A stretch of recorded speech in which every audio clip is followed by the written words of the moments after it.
aqui em modo de apresentação. Deixa eu pegar aqui a minha caneta.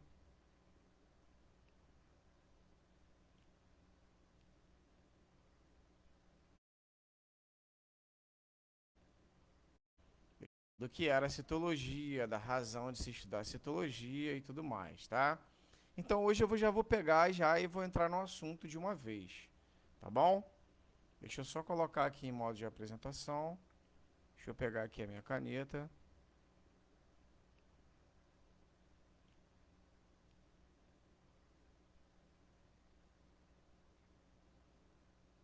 Bom, vamos lá?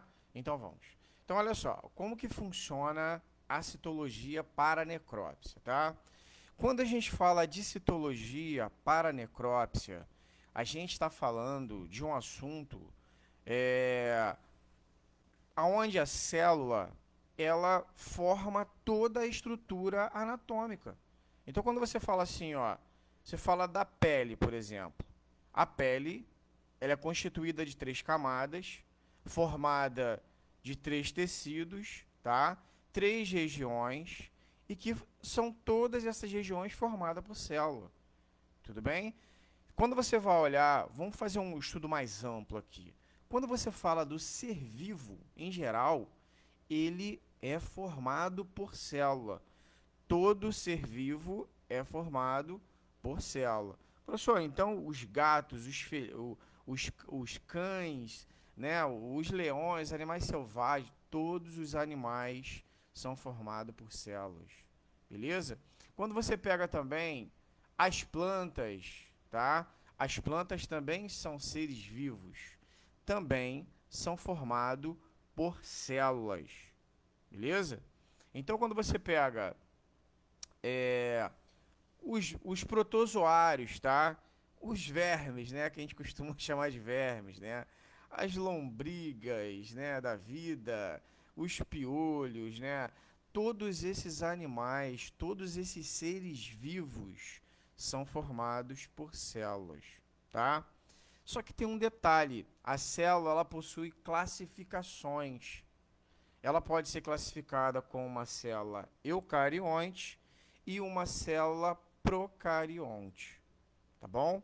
E eu vou explicar para você essa primeira classificação antes da gente entrar nas partes que compõem uma célula, tá bom? Eu sei que essa história de procarionte e eucarionte você deve ter aprendido lá no ensino médio, ou até no fundamental mesmo, na oitava série, né? Eu lembro das aulas de ciências, né? Então, você já deve ter ouvido falar disso, mas talvez você não lembre mais como que isso funciona. E eu vou já de cara, já vou falar para você qual a importância de você saber a diferença entre uma célula eucarionte para uma célula procarionte, tá? O que acontece com uma célula procarionte? A célula procarionte é uma célula que compõe, por exemplo, as bactérias, tá? As bactérias são classificadas como células procariontes. Depois eu vou explicar a razão disso, tá? E as células eucariontes, elas compõem, por exemplo, todos os animais, todos os vegetais, todos os fungos, tá bom? Todos os protozoários. Então, todos esses seres são formados por células eucariontes. Beleza? Então, preste atenção, ó. O que nós estamos fazendo agora? Nós estamos estudando citologia, correto? E estamos falando da classificação celular. Células que são classificadas como eucariontes e células que são classificadas como procariontes. Depois eu vou explicar a razão disso, tá bom? Mas veja bem, de repente você deve estar se perguntando, professor, mas por que eu preciso saber isso? Qual a importância de eu saber esse tipo de classificação? Bom, lá em medicina legal, a gente vai aprender sobre crimes cometidos, por exemplo, em relação a estupro, tá? Crimes sexuais. Um canal vaginal, quando ele é penetrado de forma agressiva, tá? Ele não está lubrificado, ele não está preparado para receber o pênis. Então o pênis ele entra com muito atrito, tá? A pele que reveste o pênis ali, ó, que é o tecido epitelial, ela entra com pressão, com atrito, porque o canal vaginal não está lubrificado, não entra deslizando, tá? O tecido está seco, está contraído. Então a pele do pênis, ali o pênis ele entra com pressão, com força. Além de machucar, ele também deixa células do pênis, da pele, dentro do canal vaginal. Beleza?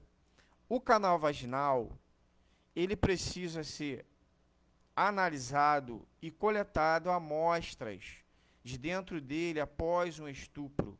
Para que isso, professor? Por quê? Porque as células do pênis do agressor podem estar lá dentro. E aí, ó, quando você coleta as células que estão ali, você coleta também o material genético.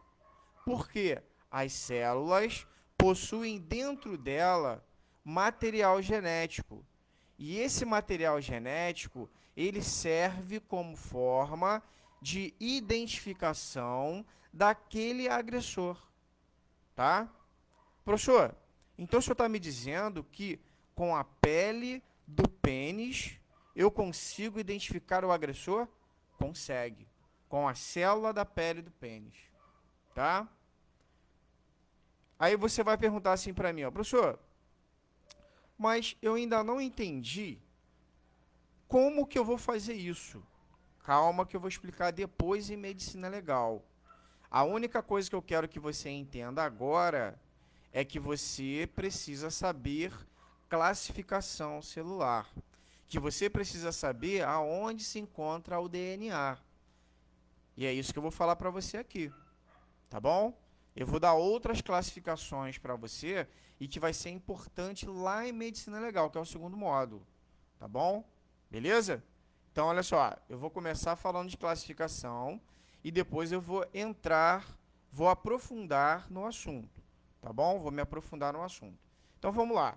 Como eu estava falando, existem as células que são eucariontes e as células que são procariontes. Deixa eu botar um slide aqui, ó. Esse slide aqui é bom, tá? Deixa eu falar com esse aqui mesmo, olha só. O que que acontece? Eu vou fazer um desenho aqui de duas células, tá? Ó, vou fazer uma célula aqui, ó. E vou fazer uma outra célula aqui do lado. Tá bom?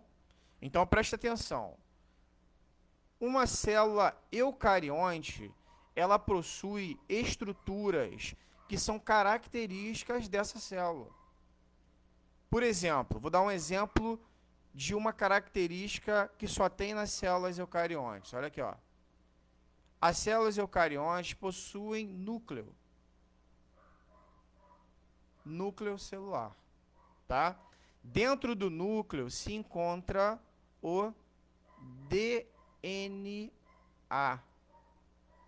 Você já ouviu falar no DNA, já? DNA é o ácido desoxinucleico, tá? Esse ácido, ele comanda todas as funções dentro da célula.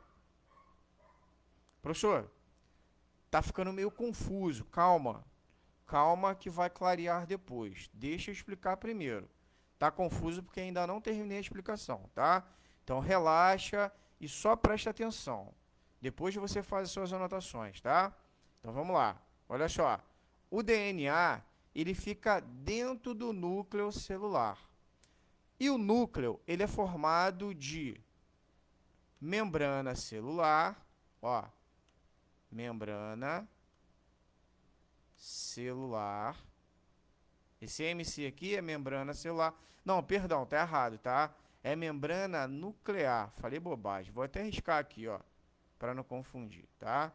É membrana nuclear, ó, M de membrana e esse N aqui de nuclear, tá bom? Então você tem a membrana nuclear e dentro dessa membrana nuclear, tá? você tem o DNA. Então, toda célula que possui membrana nuclear mais DNA dentro é chamada de eucarionte. Tudo bem? Professor, e a procarionte? Ó, essa daqui, gente, eu vou botar aqui, ó, eucarionte, ó. Vou botar um eu aqui, tá? Só, tá bom? Eucarionte. E aqui, ó, você tem a célula procarionte. Vou botar PR. Ó, procarionte.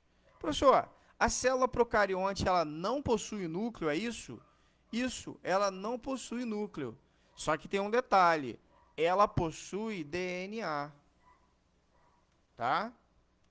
Ela possui DNA. Mas ela não tem a membrana que envolve esse DNA. Ela não possui essa membrana. Pelo fato dela não possuir essa membrana, ela é classificada como procarionte. A célula eucarionte, ela possui a membrana nuclear. E por isso ela é classificada assim. Tá bom? Então, ó, para que fique bem claro, toda a célula que possui membrana nuclear é uma célula eucarionte. E toda célula que não possui membrana nuclear é uma procarionte. Tá? Para ficar bem diferente aqui para você entender o que é eucarionte e o que é procarionte. Tá bom? Deixa eu te mostrar aqui agora. Olha aqui, ó. Esse daqui é o núcleo, tá vendo? Ó? Esse daqui é o núcleo. Tudo bem? O núcleo, ele possui essa daqui, ó. Essa que é a membrana nuclear, olha aqui, ó. Essa azulzinha aqui, ó. Tá vendo? Aqui dentro do núcleo, a gente tem o quê? O material genético que nós chamamos de DNA. É esse que a gente está falando ali, ó. Dessa imagem que está aparecendo aqui, o que nós podemos classificar essa célula? Essa célula que eu estou mostrando para você seria uma célula eucarionte, porque ela possui membrana nuclear. Beleza? Então, a gente tem, ó, as células procariontes e as células eucariontes. Só tem esse tipo de classificação, tá?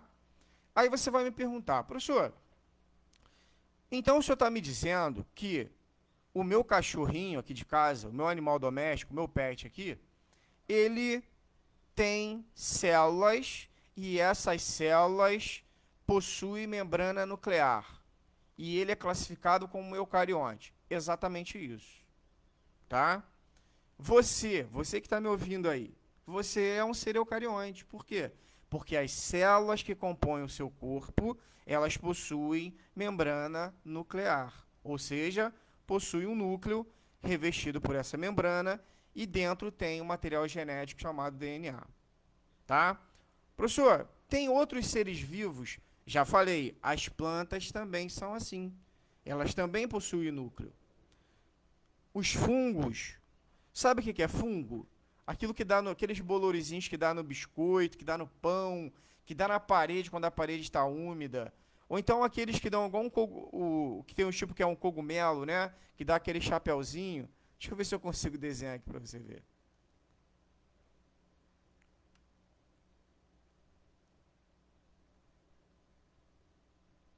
Não tá ficando aquela beleza de desenho, não, mas dá para entender. Olha aí. Sabe esses fungozinhos aqui, ó? Esses fungos dão um chapéuzinho assim, ó, em cima. Então, isso também são seres eucariontes, tá? Então, você vê que não é só a gente, né? Não são só os seres humanos que são eucariontes. Você tem também os outros animais, né? Você tem os vegetais, você tem os fungos, tem os protozoários. Todos esses seres são eucariontes. Por quê? Porque as células que compõem o corpo desses seres possuem núcleo, tá? Possui membrana nuclear. Beleza? Tranquilo? Professor, e quem é procarionte nessa história? Já falei dos eucariontes, né? Agora vamos falar dos procariontes. Quem são os procariontes? Ó, as bactérias. Beleza? Ó, deixa eu ver se eu consigo escrever bactérias aqui.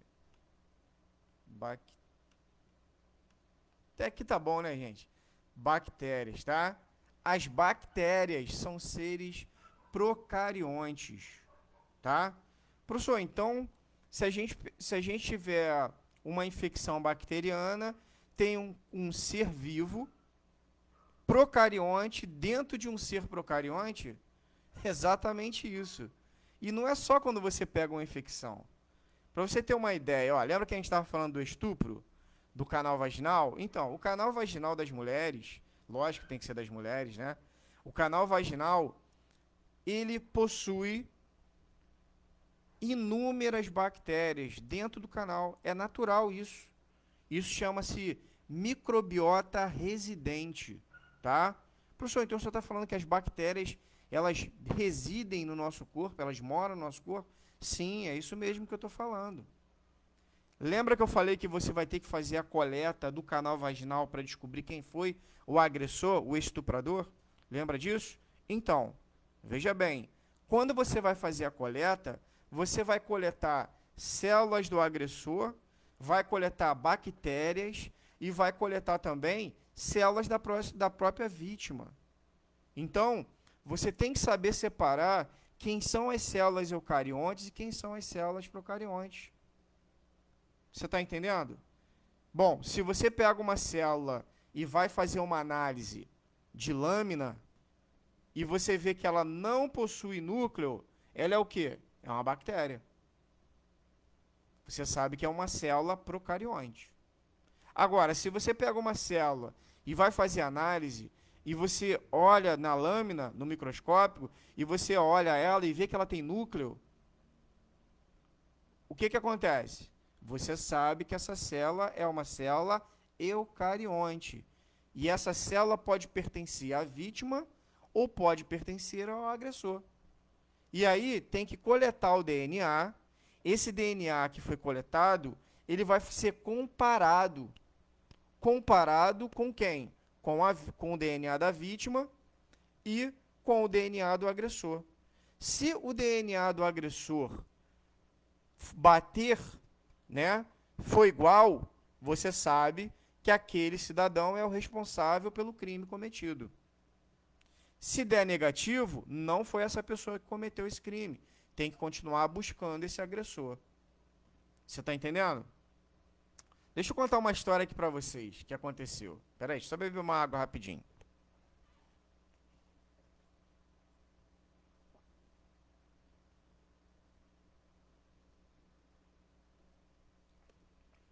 Vamos lá. Então, olha só. Olha como é importante essa questão do DNA e essa questão da procariontes e eucariontes. Presta atenção. Há uns 2 ou 3 anos atrás, em São Paulo, aconteceu um assalto ao banco. Um assalto ao banco. Os caras chegaram lá armados e renderam os seguranças, rendeu todo mundo, né? Fizeram vítimas, foram lá e roubaram o banco, né? Acessaram o cofre e roubaram o banco, tá?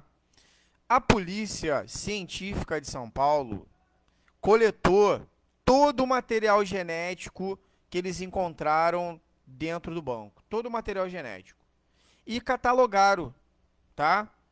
Para quem não sabe o que é catalogar, eles pegaram e ficharam, tá? Fizeram um catálogo assim, ó, de todo o material genético. Catalogar é fichar, tá?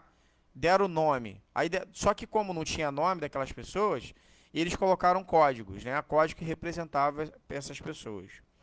E aí o que aconteceu? Depois de mais de 6 anos, presta atenção, houve um roubo de carga em São Paulo outra vez. Só que foi um roubo de carga milionário, tá? Milionário. Veja bem, um camarada, ele foi até ao porto. Quando chegou lá no porto, ele pediu emprego, ele conseguiu trabalhar no porto, tá? Então ele sabia que chegaria essa carga. E aí, o que que ele fez? Ele foi e entregou essas informações para uma quadrilha, tá?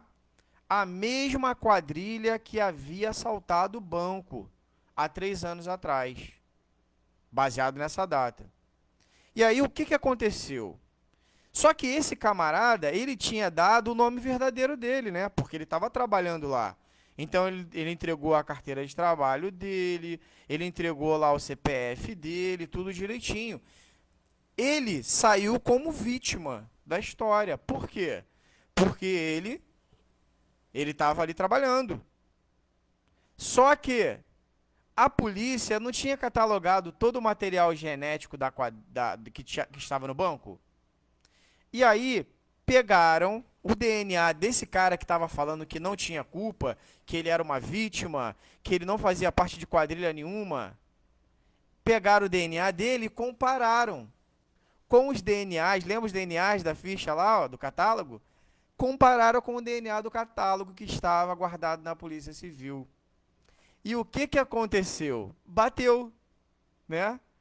Ou seja, ele estava presente no dia que houve o roubo no banco. Ou seja, ele estava querendo dar um João sem braço, querendo enganar a polícia, só que a polícia científica, ela conseguiu comparar o DNA e provou que esse camarada que estava saindo como vítima, ele fazia parte daquela quadrilha. Ele só se infiltrou numa empresa no porto para poder identificar a carga que chegaria de maior valor para que eles pudessem ir lá e roubar. Você está entendendo o que eu estou falando? Como é importante essa questão do material genético, né? Eu nem falei isso para você, mas eu vou falar agora. Por que que eu estou falando casos policiais? Porque a gente vai ter medicina legal. E medicina legal é voltada para a área criminal, tá? Que é o segundo módulo que a gente vai ter aqui. Beleza? Só para você conseguir raciocinar com tudo isso, tá? Por isso que eu dei esse exemplo dessa importância. Da importância de você entender isso que eu estou falando agora, tá? E aí, olha só o que aconteceu. Esse camarada foi preso. E aí, ele teve que entregar toda a quadrilha, né? Não sei de que forma, deve ter tomado uma coça lá, né? Você sabe como é que a polícia tem os métodos dela de descobrir as coisas, vocês sabem disso. E aí, não, isso aqui eu tô só imaginando, tá? Não é informação não, é um pensamento meu aqui. E aí o camarada entregou toda aquela quadrilha que havia passado a perna na polícia lá no banco e que agora caíram, ó, caíram do cavalo, né? Ficaram retidos lá, detidos, tá? Foram presos, identificados, presos, né, por causa do material genético que havia sido deixado no banco. Lógico que não foi só material genético, né?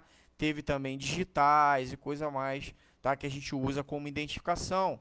Mas nesse caso foi usado a questão do material genético para fazer a identificação. Beleza? Tranquilo? Então, olha só. Uma coisa que eu não falei para você ainda, em relação ao DNA. DNA, ele é específico de cada pessoa, tá? Por exemplo, você tem o seu DNA, né? Você tem aí o seu DNA. Nenhuma pessoa no planeta tem um DNA igual ao seu. Você está entendendo?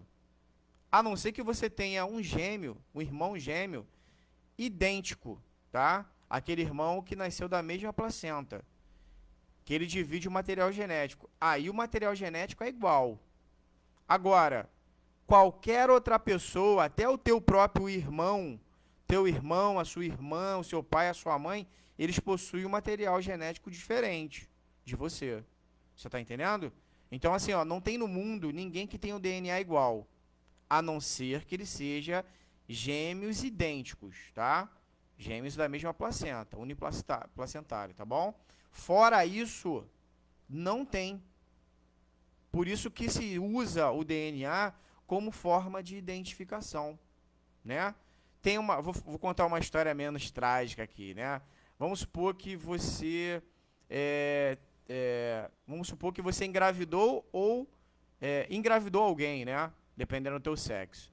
E aí, vai fazer um exame de paternidade, né?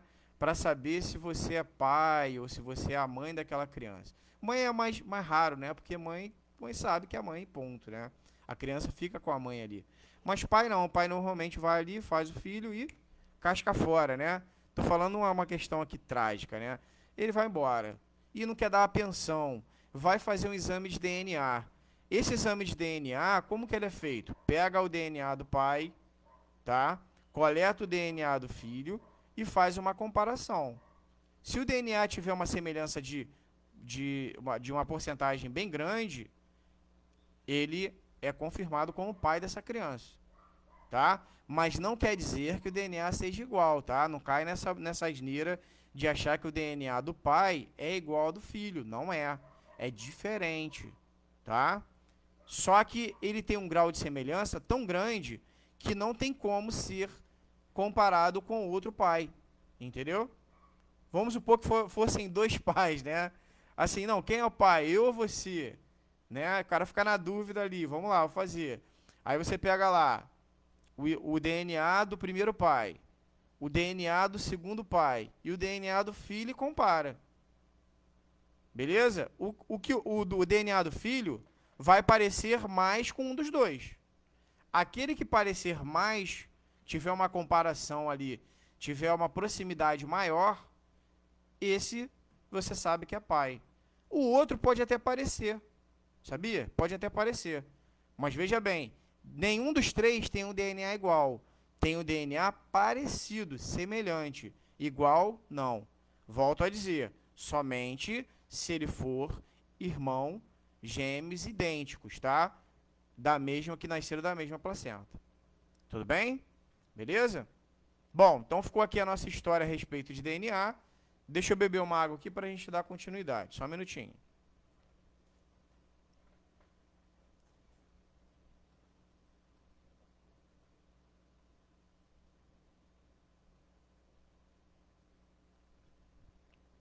Vamos lá? Então vamos embora. Então olha só, o que que acontece? A gente tem aqui, ó, o núcleo, né?